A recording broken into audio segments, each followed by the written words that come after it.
Okay, so this is for the optical illusion maze that you guys are going to be working on.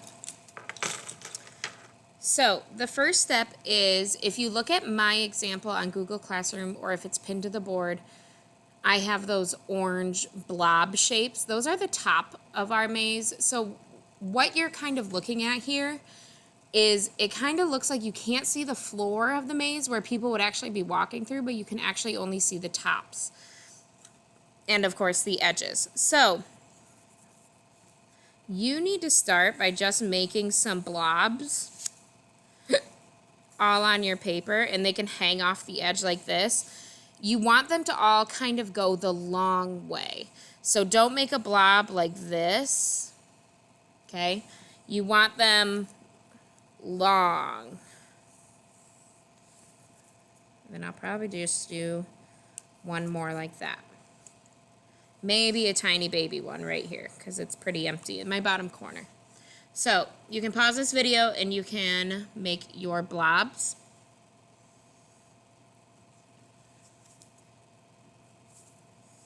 If you want to have a hole going through the top of your maze, like I have in my example, all I did was make a blob inside. To build the walls of our maze, I need to find each of my outside corners, or I guess probably not corners, edges, since they're blobs, and you need to work from the bottom up. So here, right here is an outside edge. I want to make sure that I'm on the very outside of my blob. Don't start here, because look at all that hangover.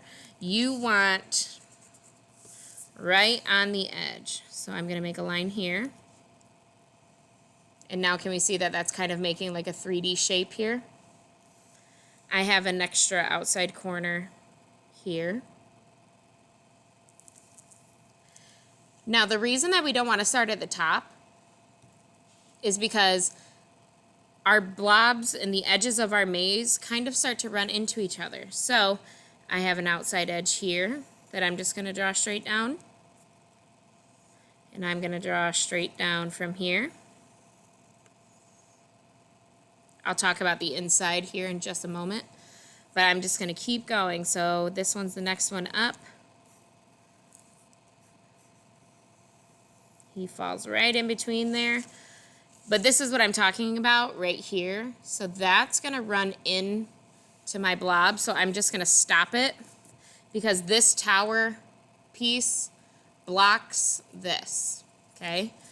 And so again, I have like two more outside pieces here. Oops.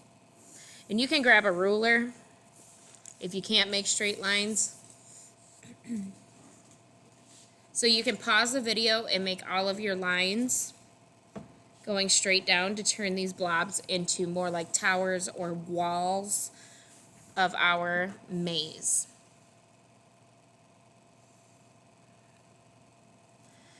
If you had a cutout piece, like I did, like I made a hole, if you don't want to make one, you don't have to. I'm just going to run through really quick how we do that. Instead of doing the outside pieces, because then that would look like another tower, I'm going to go on the inside. So here's like one of my most inside pieces here. And then one right here, because those are the most inside edges. And now you can kind of see that it looks a little more three-dimensional.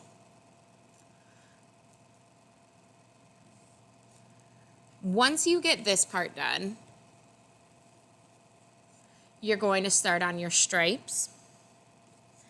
I would say that like this piece right here is probably my easiest piece. So I'm going to start with this.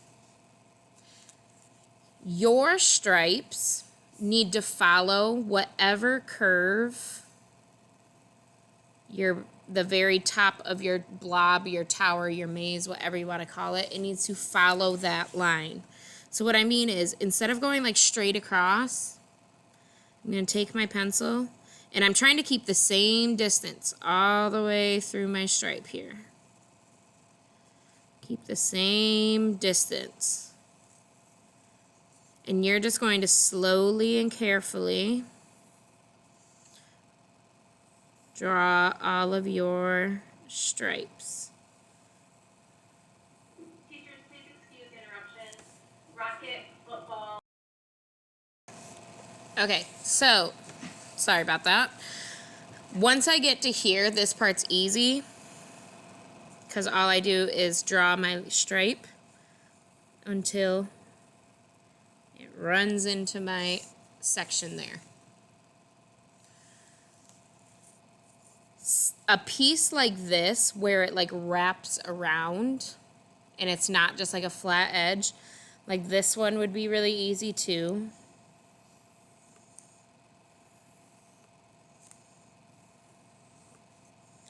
And then just going down. But a piece like this is going to be a little bit different. So you're still going to want to follow that edge. But once you get to this inside corner or inside like wraparound, you need to like fade out your stripe. And let's see if I can kind of do one more. Fade out my stripe. But then now, it's just business as usual.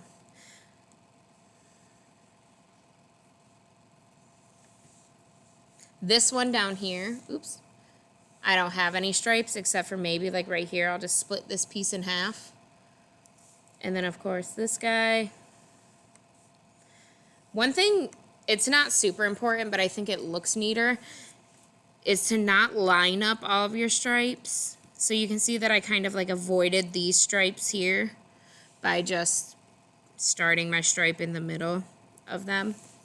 So like same with right here, instead of starting my first stripe right here where it would look like this is all one piece, you want to make it look like a separate piece.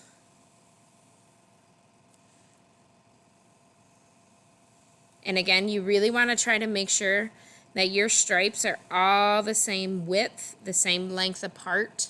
Okay, I don't have one that's like huge right down here or one that's like super skinny stripe. Right? You want to kind of make sure that they're all the same size.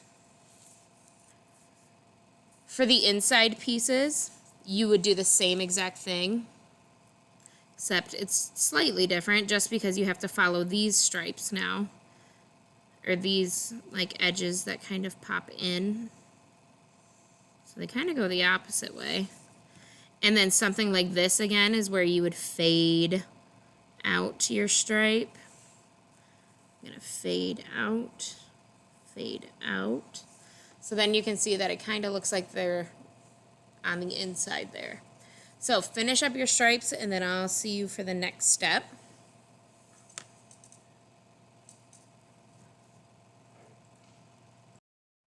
So the next step is to trace this. You need to get this approved.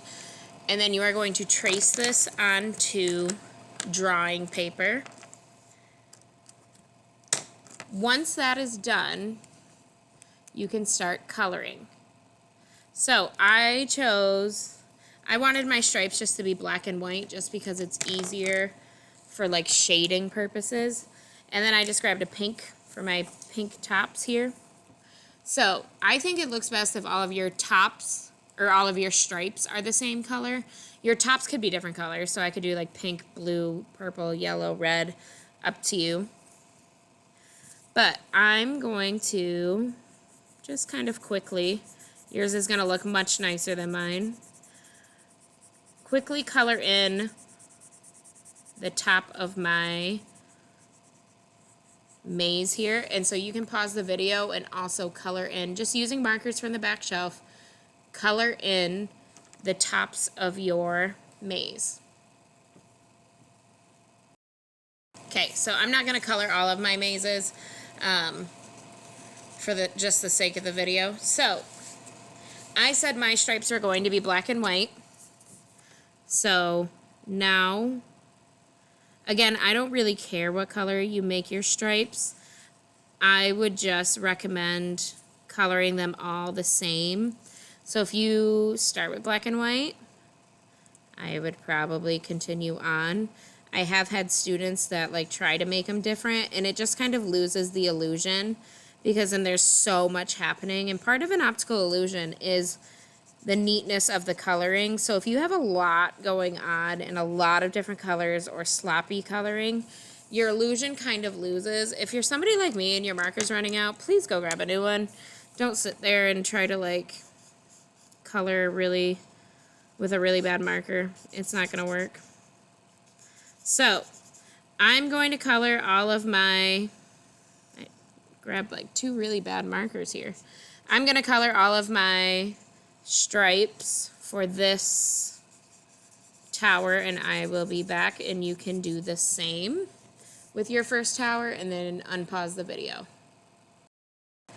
Okay, so I grabbed a new marker and I just went over my stripes just so you could kind of see. So I did more than obviously just this first tower, like I said, because I wanted to explain or like show you something here. So when I said to kind of not make your stripes match up, it's for reasons like this. So like inside, if all of my stripes lined right up, it would kind of look a little funny. So if I color it like this, kind of just looks like every other, which is fine. But on something like this, where my stripes run into each other, you don't want it to look like it's just a continuous line. So if these were the same width and they started in the same spot, it would just look like the same line. So like right down here, even if I color this top part black, you can tell that it's 2 different stripes because they don't start and end in the exact same spot. And so then this one would also be black because it's every other. And again, you can tell that it's starting to be 2 different stripes because they're not in the exact same spot. So once you've got all of your stripes colored, I'm going to talk to us about shading next. So just pause this video, and once you are all done with the stripes, I'm going to talk about shading. So because I have black stripes, I want to use a black colored pencil. I will say I also probably kind of recommend leaving part of your stripes white, like black and white or red and white, blue and white, just because then it helps with the shading and it's less coloring. So if you had blue and white stripes, you would need a blue colored pencil from the back shelf. If you did red and white, do red. If you did pink, do pink, okay? Whatever color your stripes are, you need that colored pencil. So pause this video and go grab your colored pencil that you need, and then you can watch. So you need to shade wherever there is like an indent or another tower blocking. So what I mean by that is we have this like indent right here. So that means I'm going to take my colored pencil and I'm going to get darkest right in the middle where the indent is. And then as I come out, I'm going to fade it out. Fade it out.